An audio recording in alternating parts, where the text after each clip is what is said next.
Hi, this is Privateer Station, and today we're bringing you another work of remarkable investigative journalism. This stream aired on Yulia Latynina's channel about a week ago, on the 27th of October, and she sits down with Christo Grozev, one of the lead investigators with Bellingcat, an investigative journalism group based out of Netherlands that was founded by British journalist Elliot Higgins back in 2014.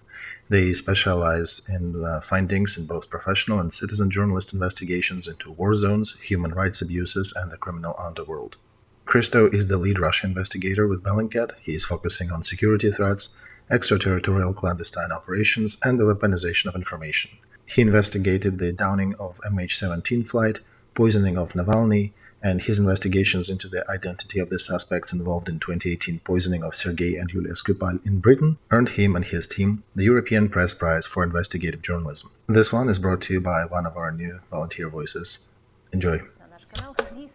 Christo, when did you start this investigation? What spurred you on? We started the investigation in early April, and partially I can say it began after a conversation with you and after your broadcast, in which we discussed the ridiculously poor quality of the Russian system of satellite guidance, called GLONASS, its poor reliability, and how easy it is to jam it, and how confusing the system is for the Russian troops, remember? Yes. And so we began to ask ourselves,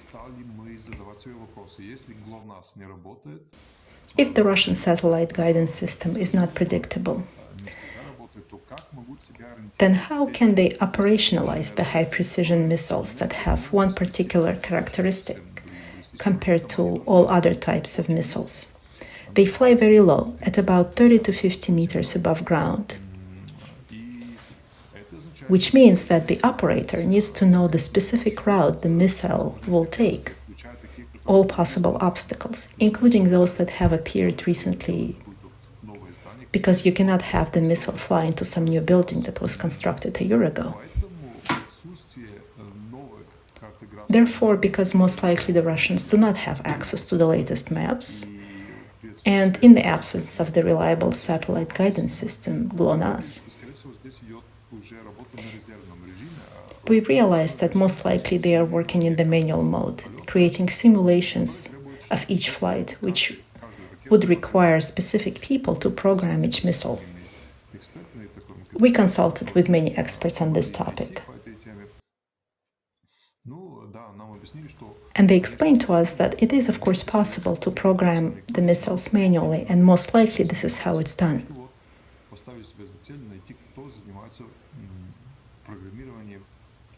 But no one knew the specific people behind the programming. So that became our goal, to find exactly who is engaged in the manual programming of the missile routes in the absence of automation. Well, then we discovered that the same problems existed in Syria, and that most likely it is the same team that is now engaged in programming in Ukraine. And so we began coming up with an algorithm according to which we can locate these people. Meaning you had no tips whatsoever? You simply started looking for phone bills that seemed to align with some algorithm? No, that's not how it works. Whose phone bills should we purchase in the black market? We had to have some hypothesis in terms of what kind of people could be doing it. So we used many different ways to try to ID the initial set of people whom to investigate. It took us about a month to come up with the algorithm.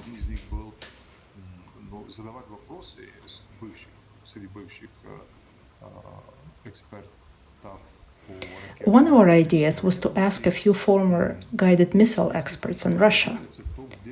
We asked this: if the missiles are set up manually, then where would someone learn how to do it?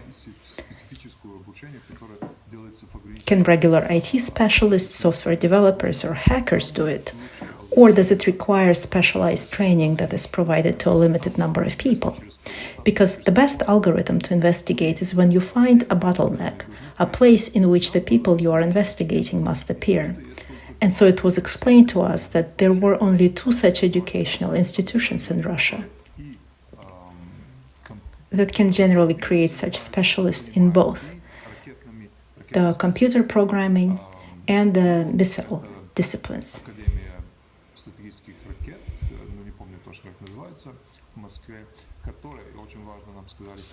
One of such institutions is called something like the Academy of Strategic Missiles in Moscow. I do not remember exactly. It specializes in missile-related programming. And the second place is the engineering department of the Marine Engineering University. I also do not remember the name exactly. It's located in the city of Pushkin, near St. Petersburg. And so we began to look for people who, in their biographies, autobiographies, wrote that they graduated from these institutions. Luckily, there is a number of online artificial intelligence bots that allow you to search for specific terms like HIMARS or larynx, etc. And so we started looking for people who graduated from this academy near St. Petersburg, and noticed that a few of the graduates, not many, maybe 10-15%, are also listed in a few AI bots that aggregate information from people's phone contact data. Note, this private information could be purchased on the black market in Russia. For example, this contact was saved by someone in their phone as Matthew IT MCC. This is how we came across this term MCC for the first time. We did not know what it meant, and so started researching. We found very few public references to this MCC, or the main computer center of the Russian armed forces. There were maybe 3 to 4 mentions online about this center. This looked like a serious and interesting organization, so we decided to find out what do they do. Officially, it said that the center focuses on the army automation and statistics, but they did not explain why they have missile experts on their staff.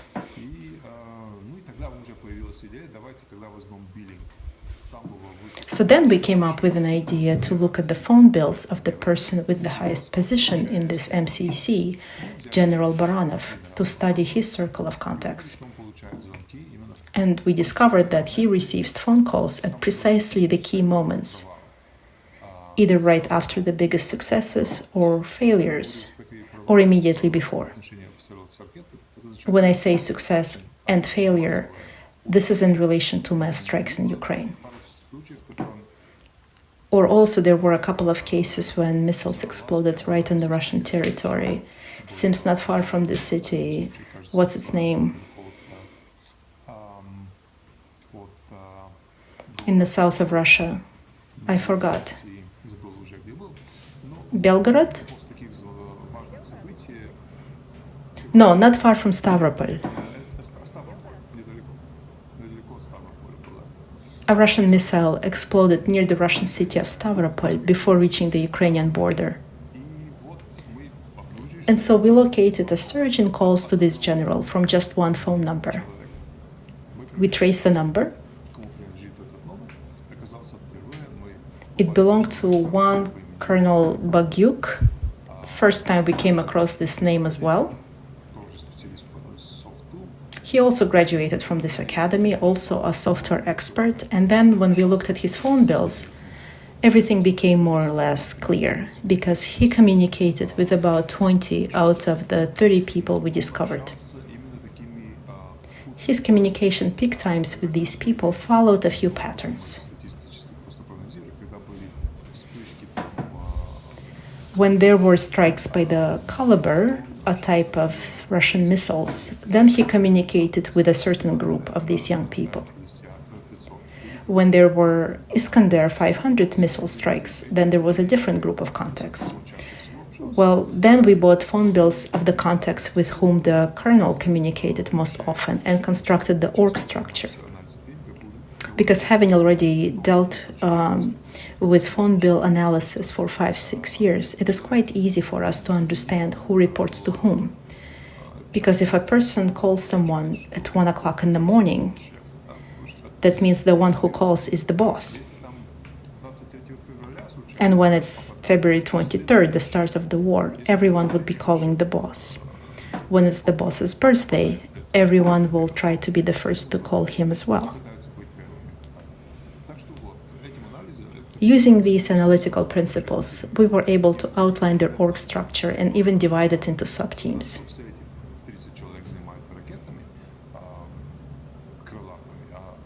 Not only we knew that all these 30 people were engaged in cruise missiles, but we could also say with a large degree of probability that 10 of them are engaged with the Kalibr missiles, another 10 manage the Ha-101 missiles, the ones you shoot from the plane, and about 8 of them focus on the Iskander missiles.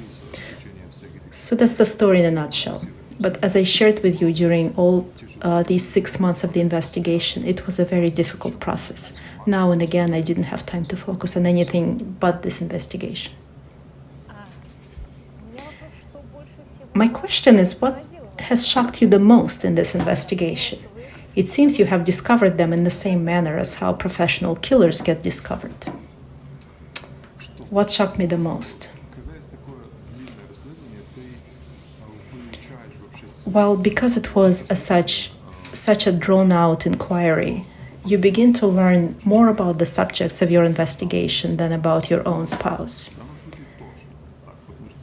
That for sure applies to this case. We found out who has what mistress or lover, who frequents dating apps during working hours.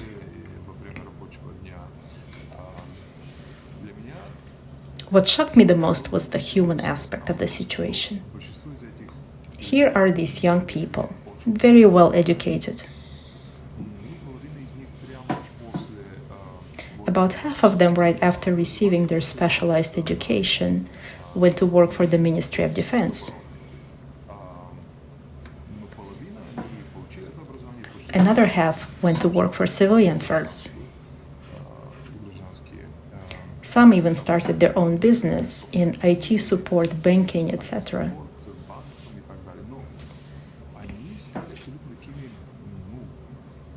They became ordinary, urbanized young people.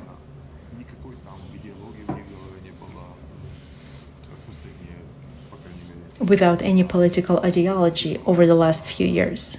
They followed Western music, traveled around the world.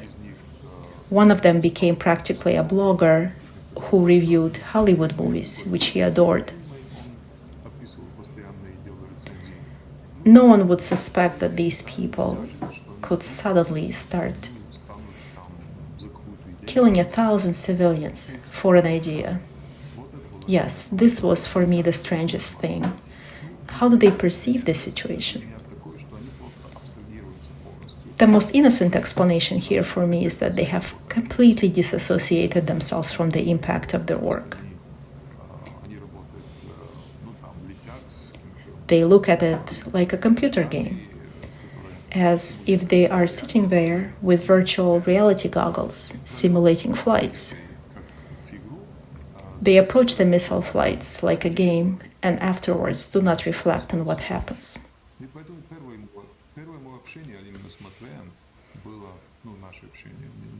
This is why our first conversation with one of them, Matthew, was emotional.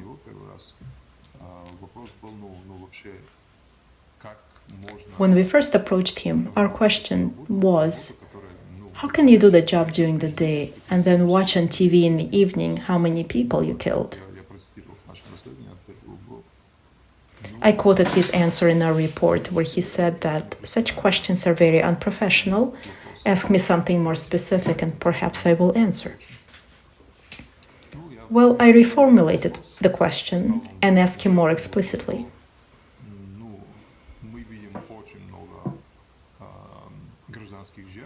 We see a lot of civilian casualties as a result of your high-precision strikes, to which could be several potential explanations. Please name for us which one is correct. Either your missiles are not high precision and are junk, or you're not doing your job well, or you are indeed expected to hit civilian targets. Which explanation is correct? Tell us. He gave it some thought, started to write his answer a few times. It was in the Telegram chat, a Russian social media platform. And then he said, you understand that I cannot answer this question. And I said, okay, if you can't, you can't. Then I saw that he took a screenshot of this conversation. And later we observed that from his phone bill that he immediately reported this to his higher-ups. And after that, all of our next calls and communications with the others from the group were already staged. They started giving canned answers that were absurd lies. That one of them was just a driver, another a farmer, and so on. Hence, this is my long-winded answer, but this disassociation from the consequences of their work was the most shocking aspect for me in the story, as well as our inability to bring them back to reality with our questions.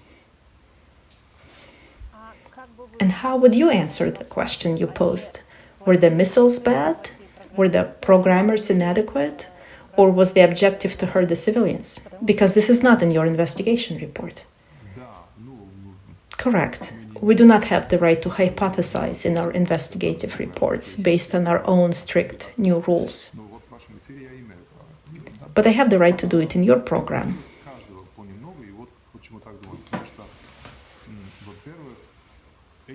Firstly, based on the technical characteristics, these missiles should not deviate by more than 5 to 7 meters from the target, which does make them the high-precision missiles.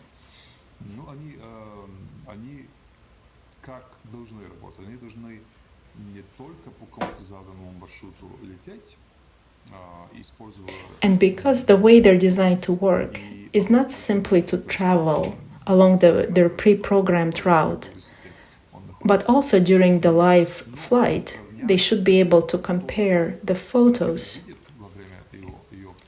uploaded to its memory of the pre-programmed route with the actual objects the missile is flying over,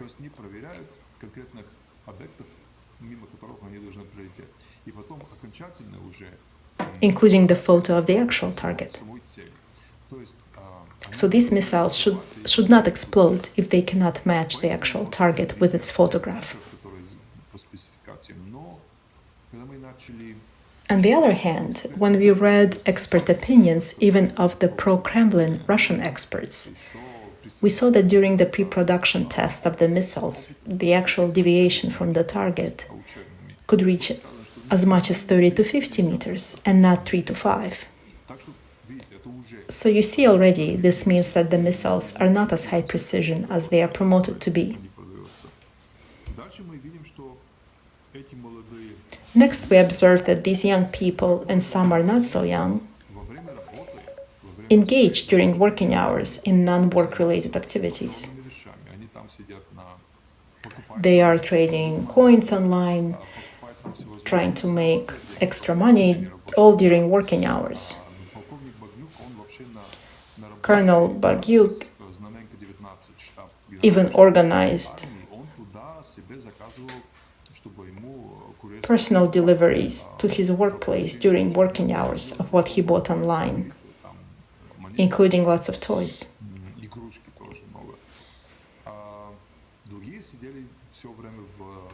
Others were constantly on dating sites, and not only on the dating sites. There was even a story with prostitutes that was not included in your report. Absolutely. During the working hours, at least one of them was haggling with prostitutes.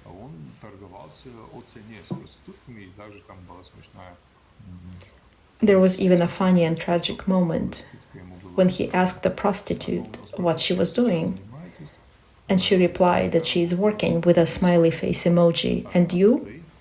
And he said, I'm also working.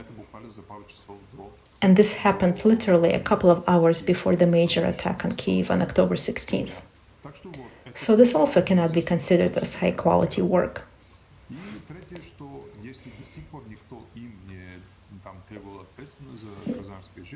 And third, if until now no one has held them accountable for the civilian casualties, this means that it's either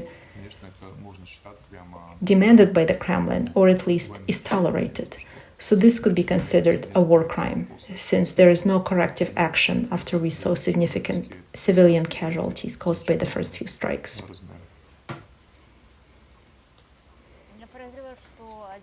I was struck by the fact that one of them seemed to sympathize with Navalny, the Russian opposition leader. He registered for something. Well, that's why I say that this was a complete shock to me, to see a young man, an utter urban liberal, who registered for smart voting,